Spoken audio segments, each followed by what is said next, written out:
अस्सलाम वालेकुम। आज की इस वीडियो में हम जानेंगे रेस्टलेस लेग सिंड्रोम क्या होता है, ये बीमारी क्या है, ये किन लोगों में ज़्यादा होती है और इसका इलाज क्या है। आप में से अक्सर कुछ लोग जब रात को सोने लगते हैं तो इनको ना अपनी टांगों में एक अजीब सी बेचैनी महसूस होती है। वो बेचैनी किस बीमारी की वजह से होती है, आज हम उस बीमारी के बारे में जानेंगे और इसका इलाज क्या है।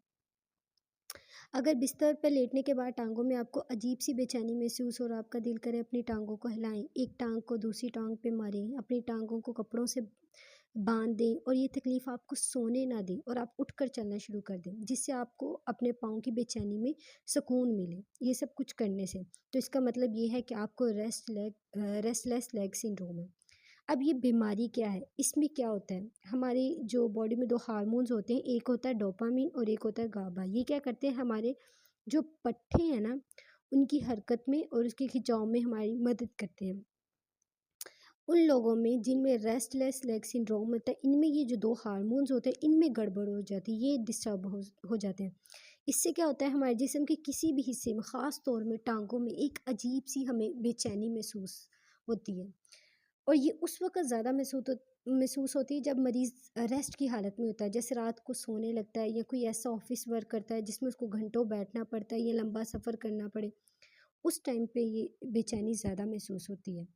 अच्छा, ये रेस्टलेस लेग सिंड्रोम की जो बीमारी है ना, औरतों को ज़्यादा मुतासिर करती है। अमूमन ये 45 से 55 साल की उम्र में, बड़ी उम्र के लोगों में देखी जाती है, लेकिन ये बच्चों में भी हो सकती है और ये फीमेल्स में भी हो सकती है।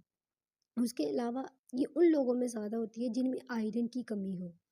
ऐसे लोग जिनको कोई जैसे किडनी डिज़ीज़, गुर्दे की बीमारी हो, उन लोगों में ये बहुत ज़्यादा कॉमन होती है। कोई ऐसी ख़ातून जो प्रेग्नेंट हो, ख़ुसूसन के 3rd मंथ में, लास्ट के जो 3 मंथ होते हैं ना, उनमें फीमेल्स को ये बहुत ज़्यादा होता है। अच्छा, या फिर कोई किसी पेशेंट को कोई नसों की बीमारी हो, जैसे न्यूरोलॉजिकल डिसऑर्डर हो, उनमें ये होता है, या कोई ऐसी मेडिसिन इस्तेमाल कर रहे हो जो रेस्टलेस लेग सिंड्रोम को बढ़ा देती है। इन सब वजह से, ये जो वजह मैंने आपको बताई है ना, इन सब वजह से हमारे पास पेशेंट को रेस्टलेस लेग सिंड्रोम होता है। अच्छा, अब ये तो सारे इसके कॉजेज़ हैं जो मैंने आपको बता दिए। अब इसके लिए हम लैब इन्वेस्टिगेशंस कौन-कौन सी करवाते हैं। अब आयरन की कमी को देखने के लिए हम करवाते हैं सीबीसी, टीआईबीसी और सीरम फेरेटिन लेवल। उसके अलावा अगर पेशेंट को पेरिफेरल न्यूरोपैथी है, जैसे नसों की बीमारी है, तो उसमें हम विटामिन बी12, टीएसएच, एचबीए1सी करवाते हैं। अच्छा, अब ये उन लोगों में भी बहुत ज़्यादा होती है जो ज़्यादा कैफ़ीन और सिगरेट का इस्तेमाल, जैसे कुछ लोग चाय ज़्यादा पीते हैं, उन लोगों में रेस्टलेस लेग सिंड्रोम का इसके चांसेस बहुत ज़्यादा हैं। अब जैसे कुछ दवाइयाँ वो भी करवाती हैं, इनमें से कौन-सी ऐसी दवाइयाँ जो करवाती हैं, जैसे एंटी डिप्रेसेंट जो हम यूज़ कर रहे होते हैं, कुछ पेशेंट्स, उनमें इसके चांसेस बहुत ज़्यादा होते हैं।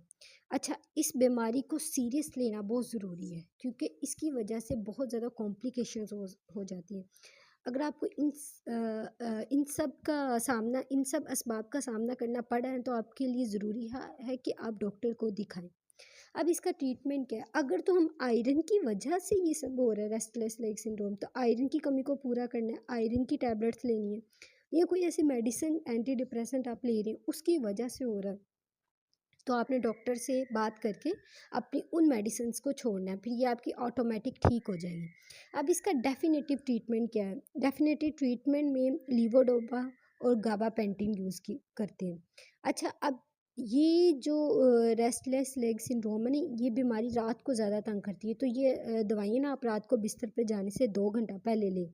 अगर किसी लंबे सफ़र पे जा रहे हैं या कोई देर तक बैठने के लिए आप बैठने वाला कोई काम कर रहे हैं, तो ये दवाइयाँ आप दिन में 2 दफ़ा भी इस्तेमाल कर सकते हैं। और उसके अलावा कुछ एक्सरसाइज करवाई जाती हैं, जैसे काफ स्ट्रेचिंग, ये आपकी इस बीमारी में बहुत ज़्यादा हेल्प करती है, तो ये भी करना ज़रूरी है। इसके अलावा अगर आपको कोई मसला हो तो आप मुझसे कमेंट सेक्शन में पूछ सकते हैं। Thank you.